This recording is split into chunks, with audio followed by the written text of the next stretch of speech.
Boy, that was strange. I was trying to come on live and it exited out of everything and I had to come back in. I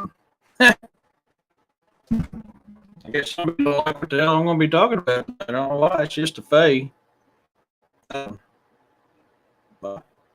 like, that's why I'm so late coming on, because I had to get into my talk studio.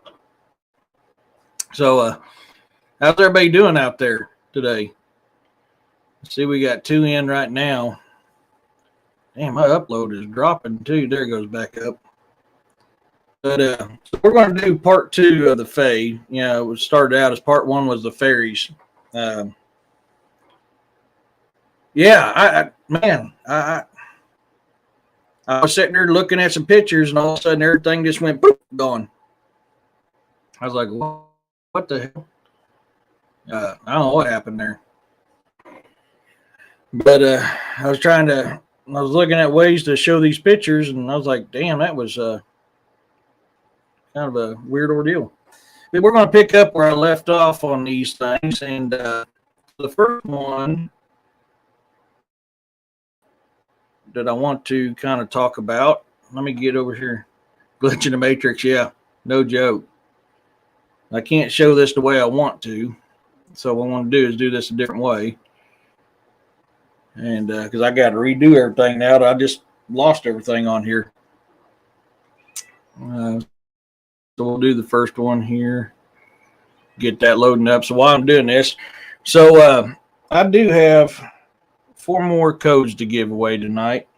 I still need Uncut and Donald's information.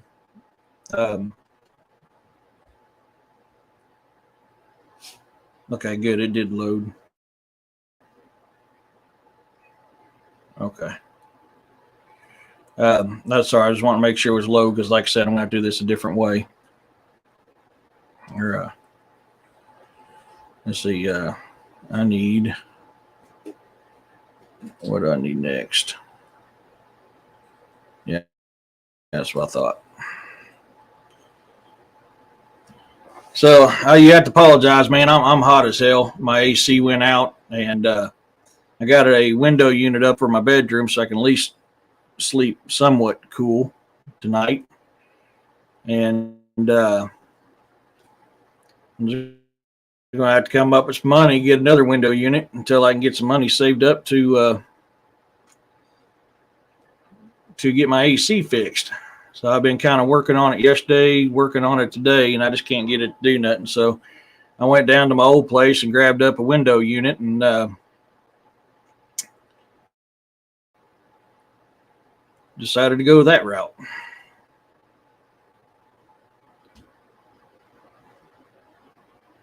Okay.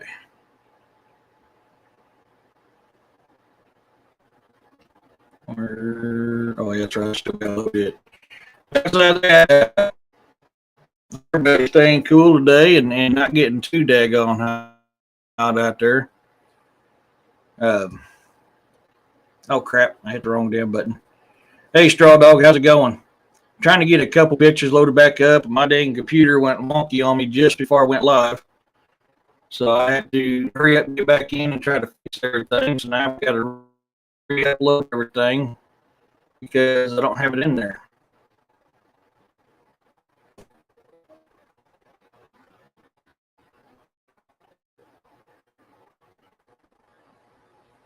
Why are you not loading?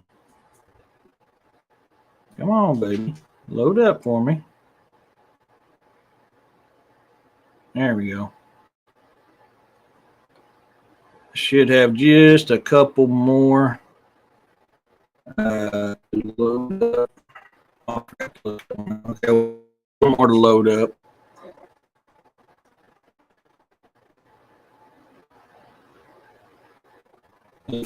Load. There we go. So the first one. So the first one we're going to talk about, let me make this a little bit bigger, is this dude right here, the old leprechaun. And let me get here and get back to comment.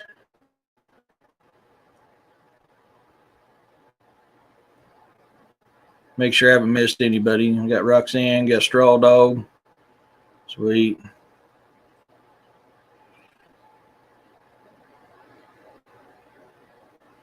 My computer shows live over. That's weird now because I'm live right now. I don't know why it's doing that. Yeah. Yeah, where's a pot of gold? No joke, man. Yeah, this happened to me once last week too, but not in this manner, but I had to go in and back and do it too. So, minister, let me see, great people and other people want to tell you these are fun-loving little happy little critters and, blah, blah, blah. Your Lucky Charms. And really, these things ain't as friendly as greedy people and certain other entities want to tell you that they are. Leprechauns are cunning little crafty critters, man. They really are. They can disappear in the blink of an eye. They have a love for music, very talented with music. They're known to take residence in old church or old castles and oh my God, I forgot. Let me look at my notes here. They're active during St. Patty's Day. That's when they're extremely active, but they're active at any time of year. Churches, I was right. So yeah, they usually are known to take up residence in old churches and castles, which is adding to the air of mystery and history. But there's been several reports of them also people find them in little holes under trees and stuff like that too. So I mean, you gotta. That's one thing to consider too. Is there's a lot to them. But according to legend, they like to take up residences in churches and castles.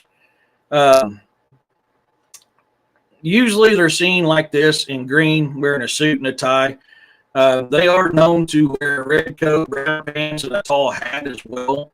So that's something else to kind of consider if you're into these little mischievous bastards. And they're not friendly. Just don't ever mistake in thinking they're friendly because they're not. They're known to wreak havoc on homes. People have been known to leave them offerings of milk milk. Notes now. Milk, bread, tobacco, and alcohol to mitigate and not to help keep them from wreaking havoc on their home and land and their families. This is still practice that a lot of people that keep up with the old Irish folklore are still doing this to this day. I don't know what it is, man. Something's going on with this thing. But my allergies are also acting up too. And the fact that I'm hotter than all get out ain't helping it none. That's why I'm taking frequent drinks, is because I keep getting phlegm built up my throat. Even though they are associated with gold, and that is a big part of them, they're also known, which is their love of gold is what leads them to be called a fairy beggar. That's another term they're known as. And the belief of following the rainbow to find their pot of gold is believed that's how they mark where their gold is hidden, is at the end of the rainbow. So that's where that whole thing came from.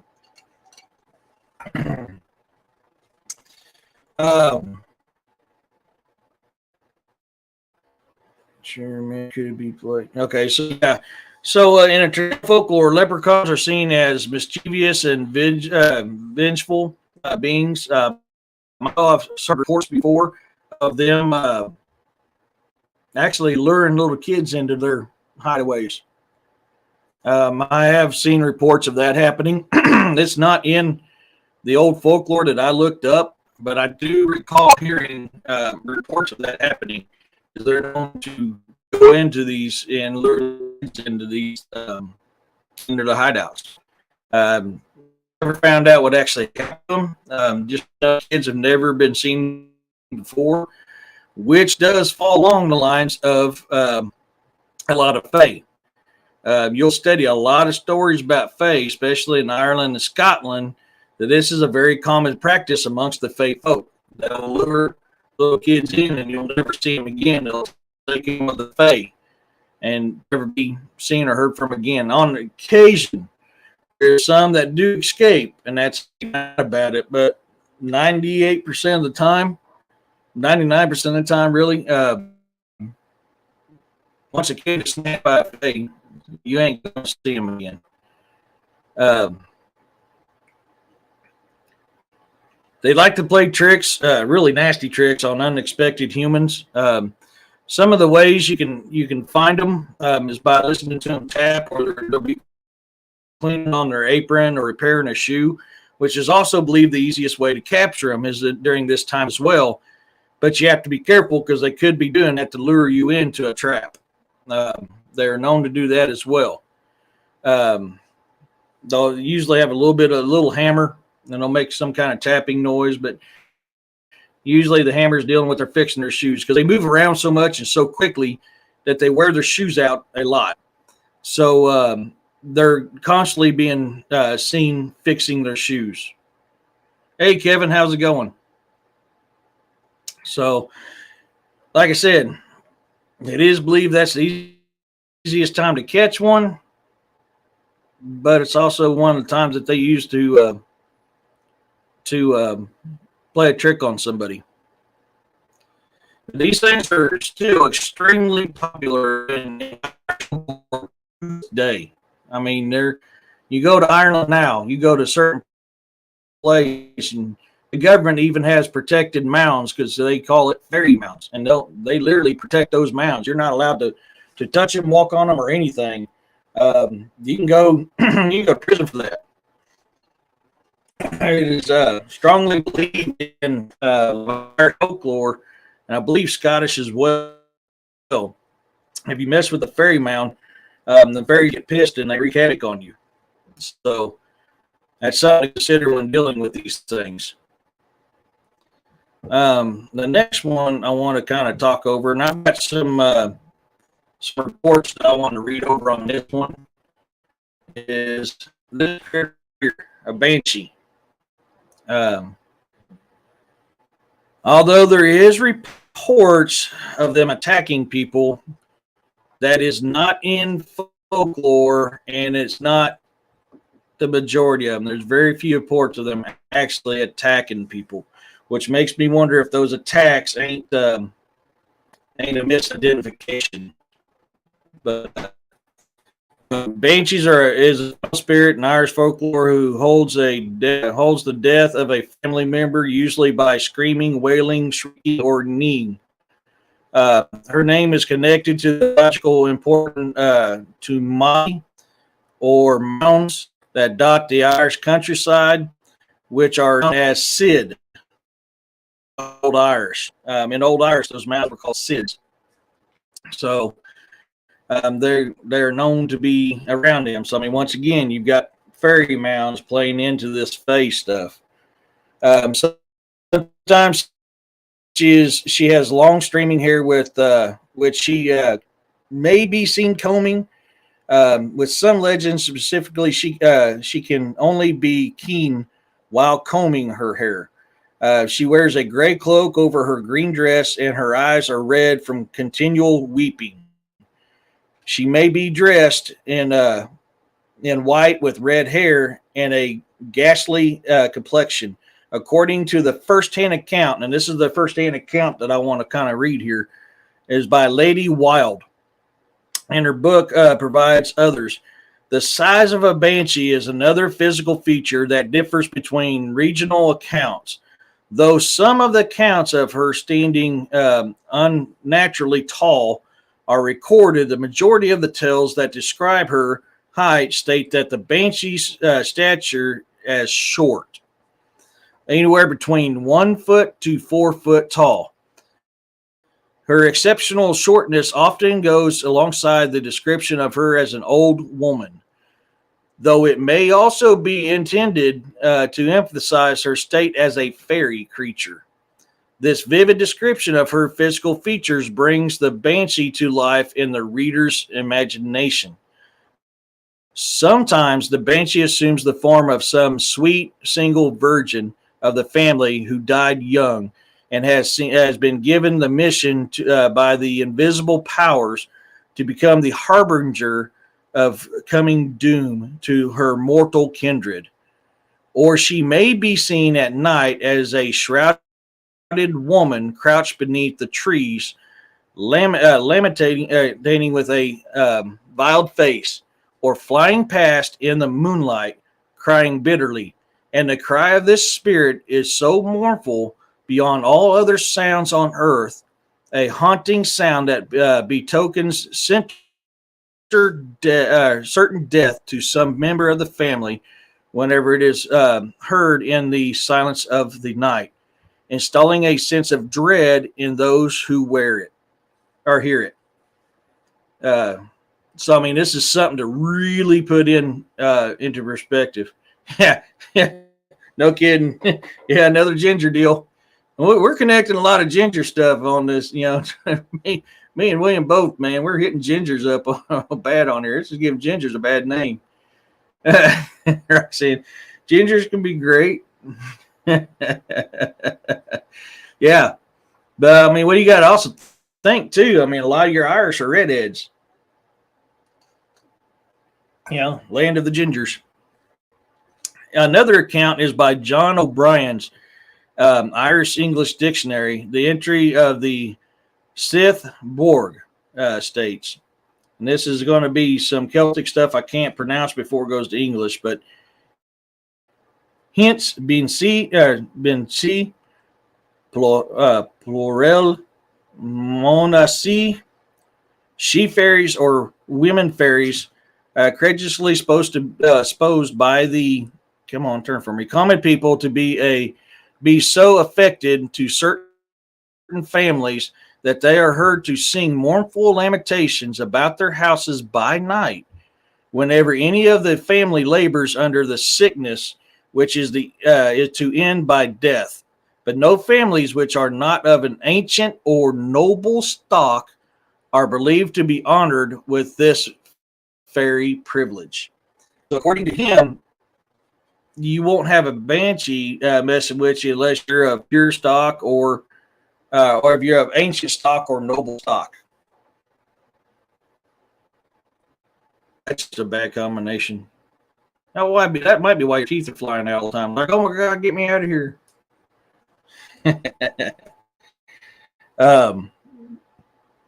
So I mean that could explain why a lot of times we don't see these banshees, because we're not of ancient stock or noble stock. That's just some of the accounts is written by a few of these famous Irish people messing with this folklore. Is that right there? I'm not 100% sure on that. I can just tell you what the accounts say, and that's the account there. You got to be of ancient stock or noble. I personally have not seen a banshee, but I know DA and Noah may have when they were at Wilson's Creek.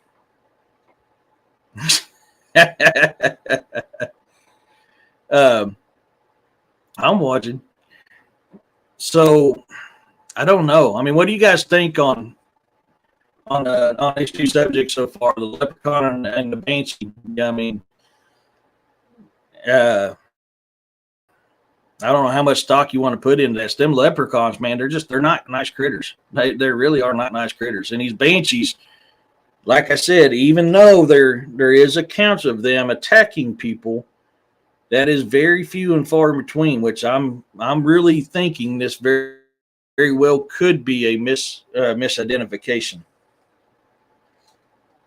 We already know that demons usually have red eyes, and demons will take a shape of something that scares somebody. So if somebody's walking around at night and they hear a noise and they automatically think banshee, I can see where a demon would take this shape to come after them. But I don't know. What do you guys think in chat?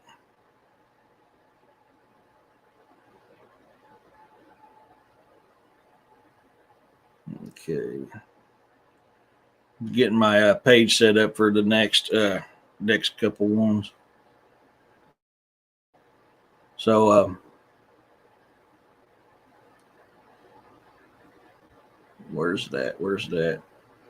The next group I'm going to talk about, which I've had a love of these things for years, kind of understand why, is nymphs. A nymph is oh my gosh, my stupid thing is acting weird. Never been introduced to be a shit.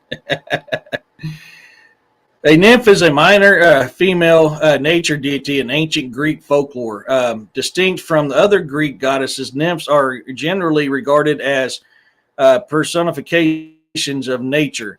They are typically tied to specific places, landforms, or tree, and are usually depicted as maidens because of their association with springs. They are often seen as having healing properties. Other divine powers of the nymphs include divination and shape-shifting. Nymphs, like other goddesses, were immortal except for their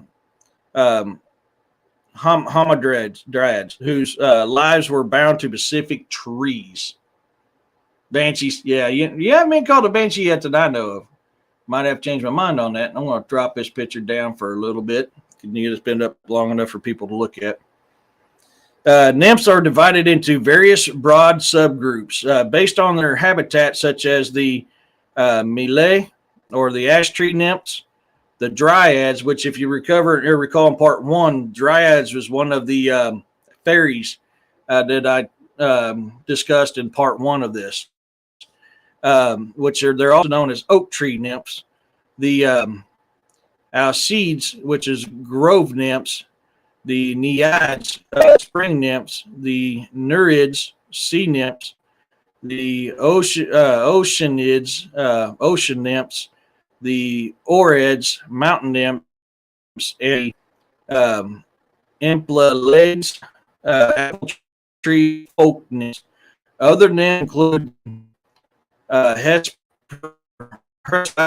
evening nymphs, the Hades, rain nymph, and Pallades, companions of Artemis.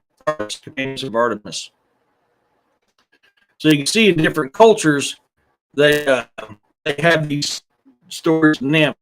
Like I put the Greek one in there too, because there's a lot of Greek stuff tied in with these nymphs. It's not just in other types of fae, but in the Greek as well.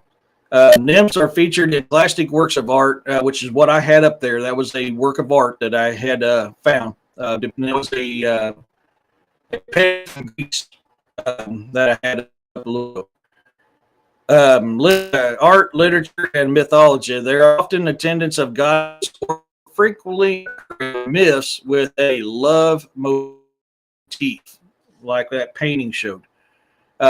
Being lovers of heroes and other deities, desirable and promiscuous, nymphs can rarely be fully domesticated. Often affairs since the Middle Ages. Nymphs have been sometimes properly associated or even confused with fates. Another can actually see why to the fate because they're all known as a fair. Now, me and my sense of humor, nymphs, and you know the lure behind them. I mean, they're very sexual. They're into passion, love. They're also mean as hell. I wonder if that's where you get that, the lover of that, nympho comes from, is from nymphs. I often wondered that. I don't know for sure, but it fits a lot along them lines.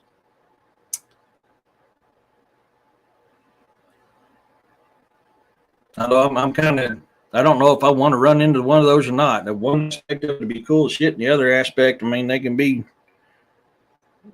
quite mean. So I mean, I might be boned. So I don't.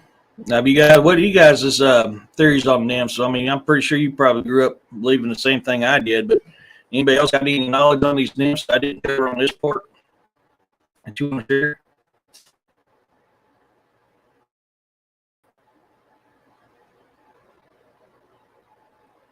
Yes, I just didn't want. I was trying to think of a good way of putting it.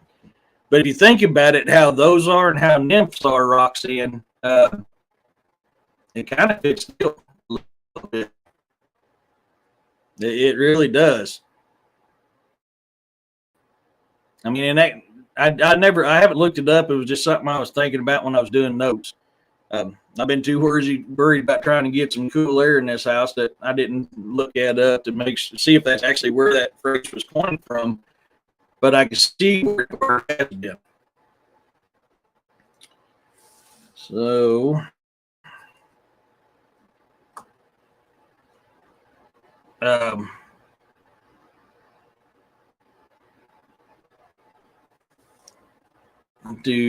see, there's 3 people watching, so I really can't get away yet. I don't know. Is there anyone in here in the chat? Straw Dog is the only one I think that's in here that hasn't had a chance to try to win a code for that book yet. Straw Dog, you still in here?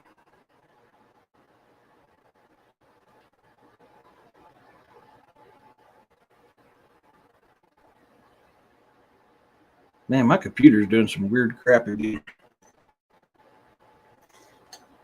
Hey, Ida. How's it going? I do have 4 more codes I need to give away. So let's think here. These are codes for the audiobook for you to be able to listen to and do a review. Doesn't cost you a dime.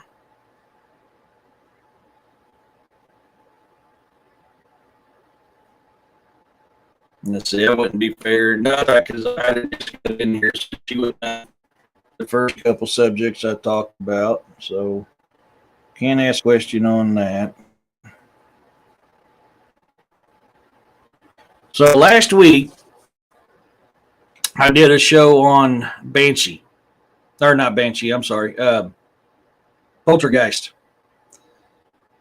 What was the ancient entity that I showed a video of that closely resembles what banshees do? Or not, I keep saying I talked about that poltergeist do. So I showed 3 videos last week. 2 were of poltergeist, and the other one was of a different ancient entity, and the similarities were very close. I'll type that in here.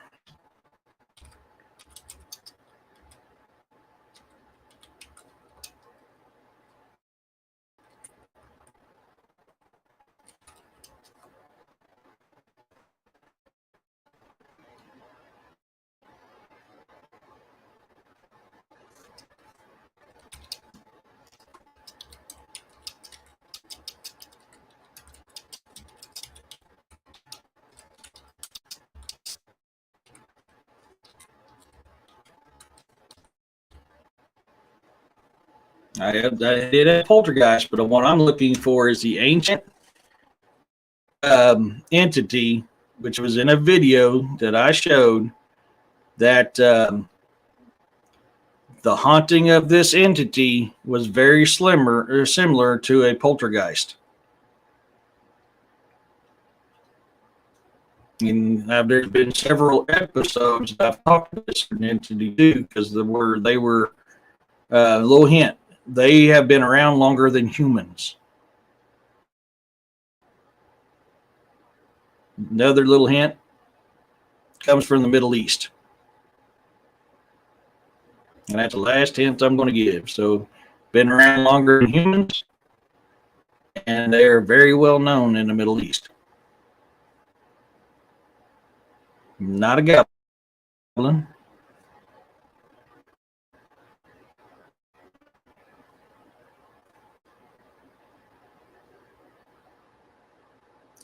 Roxanne. Beans, you've already run a code. Do you want to give it to someone, or I think it was a jinn. The correct answer was a jinn. I showed two videos of poltergeist hauntings, and then I showed a video of a jinn haunting, and the similarities were very, very close. Do you want to pass it on to someone else, or give somebody a chance to answer again? You've already got one. Straw Dog. Straw Dog, you in here?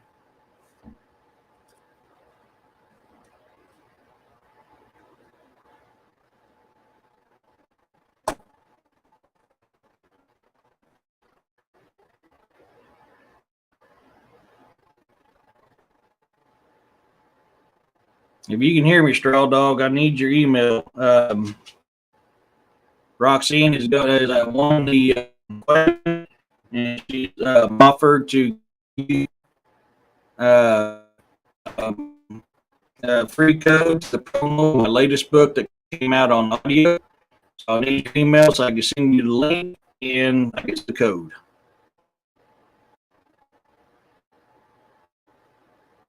Thank you, Sam. Oh, did you?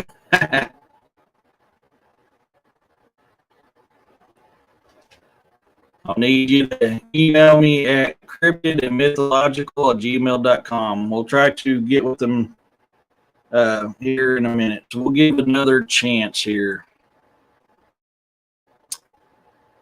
Oh, dang, I hate spell check. I hate spell check. So let's give one more away. When I did shows on stone giants, I showed several pictures of hillsides and mountains that look like giants. What was my theory from a lot of research that I did would if these giants were turned into mountains and hillsides?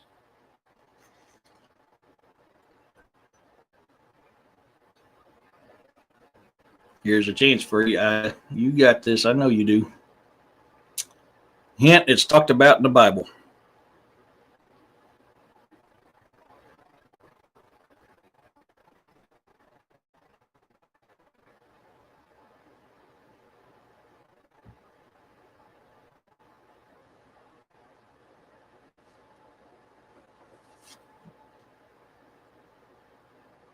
Actually, Jesus Gunn Jr., me, and we both have covered this quite a bit. Another good hint, Bud Foster's University talks about the very same thing, which is something that I've speculated for years. And to finally hear somebody of his stature talk about that, going, yes, and he can break it down better than I ever could. Okay, let me write it down.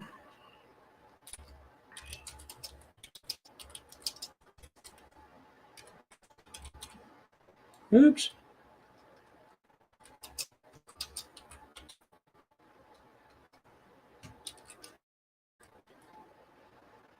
What caused mud fossils, Ida?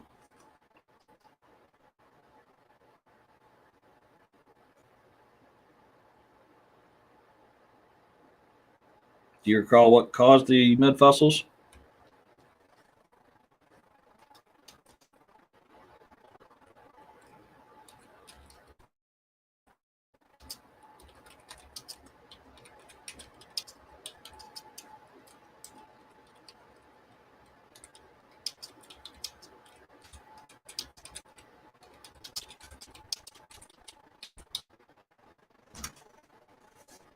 What is the come on, pop up here.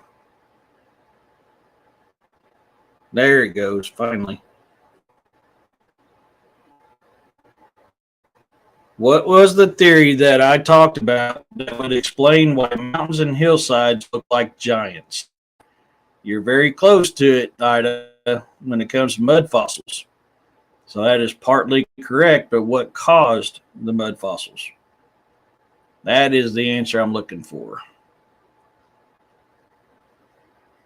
Like I said, Jesus Payon Jr., me, William, we both talked about this quite a bit in my dang thing. Come on, scroll down. Hey, David, how's it going? Got a bad memory.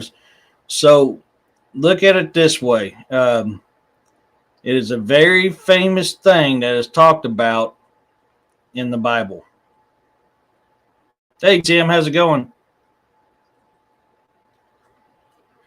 Yeah, actually, I have. That's kind of interesting, which is great because I also talk about the human and dinosaur footprints that go side by side.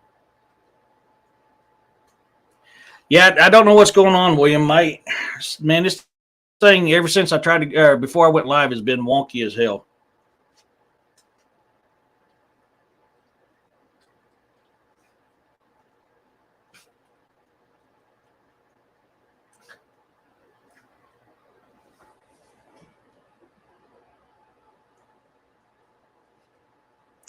I didn't hear about that part. I heard about the footprints, but I didn't hear about the leg in it. So get back up here. What was the theory that I posed which caused mountains and hillsides to look like stone giants, look like giants that were turned to stone? Now, like, and the hint was it's talked about in the Bible. In fact, it's talked about in every ancient religion throughout history. But being as we're more known of the Bible on this side, that's why I said the Bible. But every ancient civilization talks about this same event.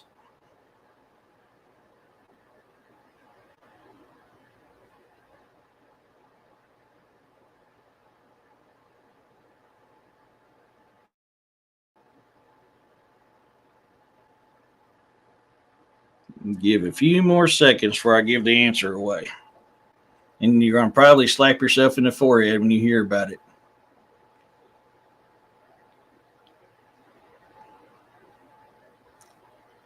Roxanne, you're right. It was the flood. So the theory is when if you study a lot of ancient history, they'll talk about how the gods were displeased. This is in the Bible. This is in all other ancient texts and stuff like that. Oh, I missed. I didn't see that one pop up. Type of laser beam light. No, it was the Great Flood. So whenever the guy was displeased with the giants, he caused a flood to come upon the earth. The bodies just settled down after they died. The bodies of the giants settled. When they did, sediment and everything got on top of these giants, and they were preserved. And that's why you can go to mountaintops and hillsides, and you'll see mountains that look like giants, or you see faces inside of hills, faces inside of mountains. It all stems because if you study ancient texts, it tells you about every culture talks about this. Now the flood killed most of the giants, and the sediment settled down, and that's why you have them. So I'm going to be nice. And Ida, do you want a code? Because Roxanne's already got one. Roxanne's got a good memory on this stuff. Yeah. Yeah. Like I said, you probably slap yourself in the forehead once I say it. He was like, oh, man, I know that. Ida, do you want a code to do a promo code on my book, do a review one?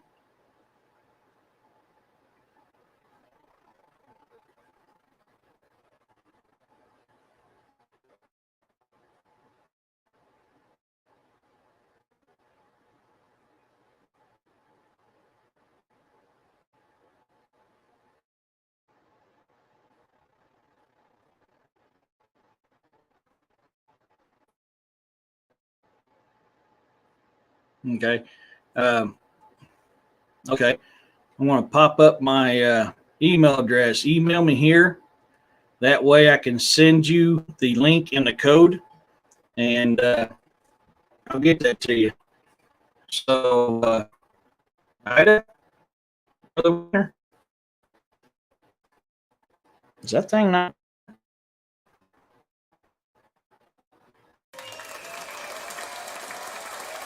This thing all sorts of weird stuff. Well, I can't do my stuff today. I'm gonna have to do a hard reset on this.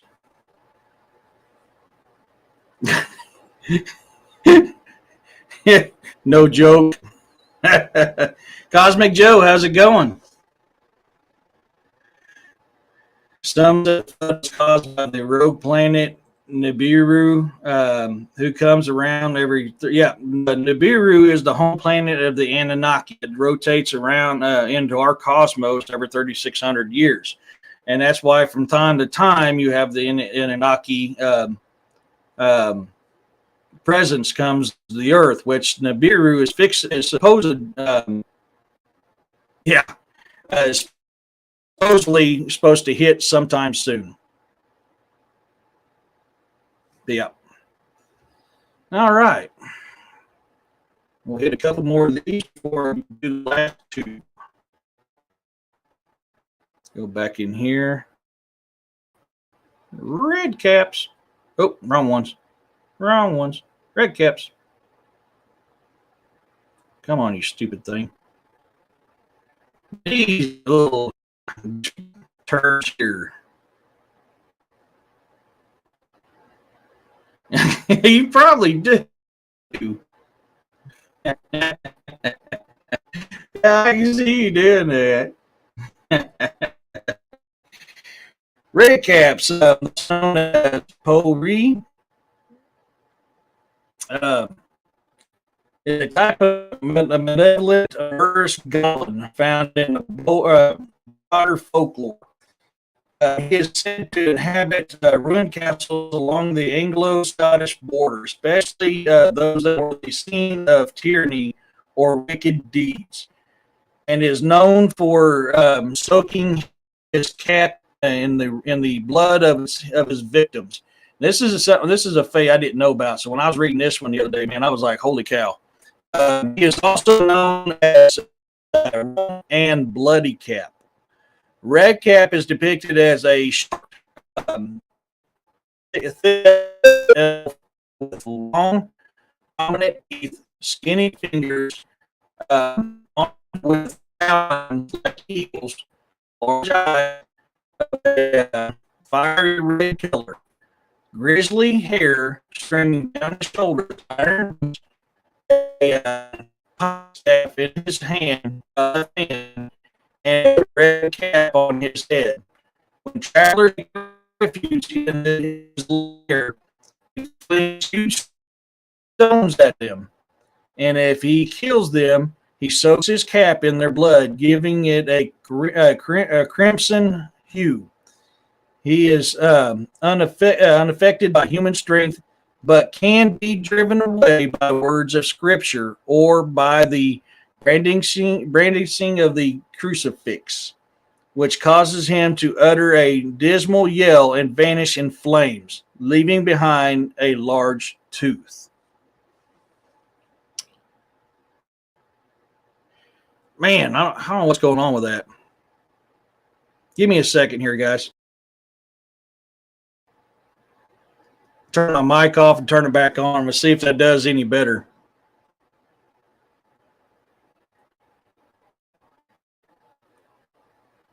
Yeah, no kidding. I don't know what's going on with this thing. Let me see what's happening here. I don't know. That's going up. It says I'm loading at 75%, so it shouldn't really.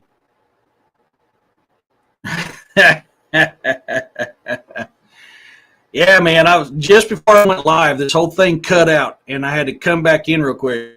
I'm like, it shut me out of everything. And I had to come back in real quick. I mean, I was kind of late starting today because, man, this whole thing just went wonky. Can you guys hear me better now?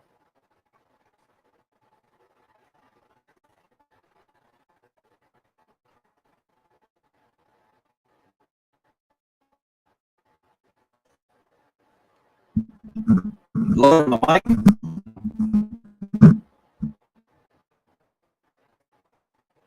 Okay. Yeah, I'll read that again. I shut my mic off and turned back on and see if that would help. So, red cap or a Powrie is a type of murderous goblin found in the broader folklore. Ruined castles along the Anglo-Scottish border, especially those where the scenes of tyranny and wicked deeds uh, were the scenes of tyranny. Wow.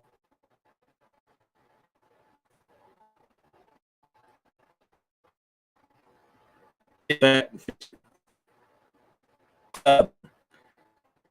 That's where the same tyranny and wicked deed and is known for soaking his cap in the blood of his victims.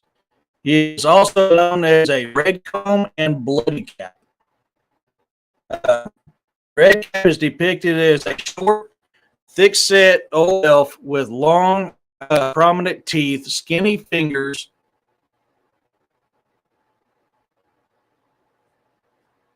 I it's just it's afraid of my animal magnetism. I'm trying to lean a little closer to see if that helps. It could be. It very well could be.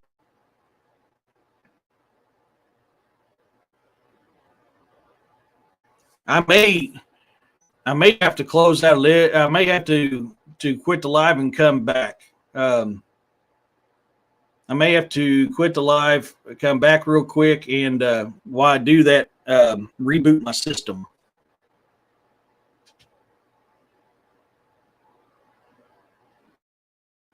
Might be too close. Well, I moved closer because you guys said you couldn't hear me. Yeah.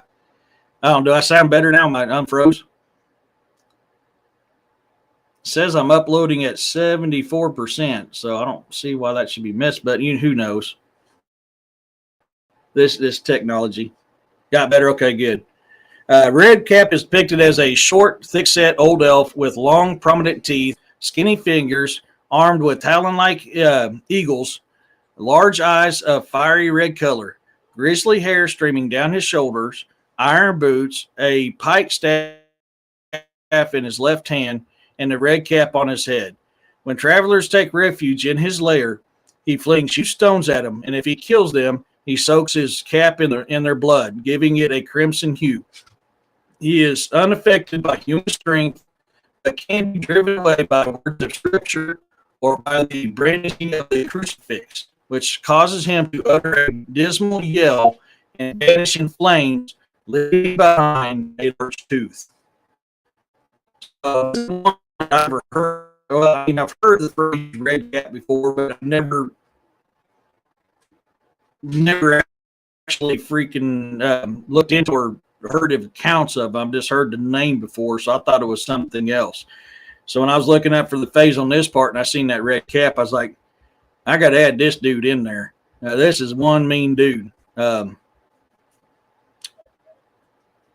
Breaking up again.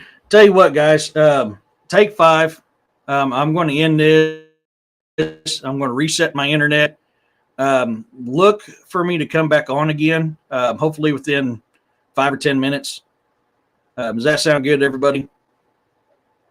I just don't know what else to do. This thing is it's acting up.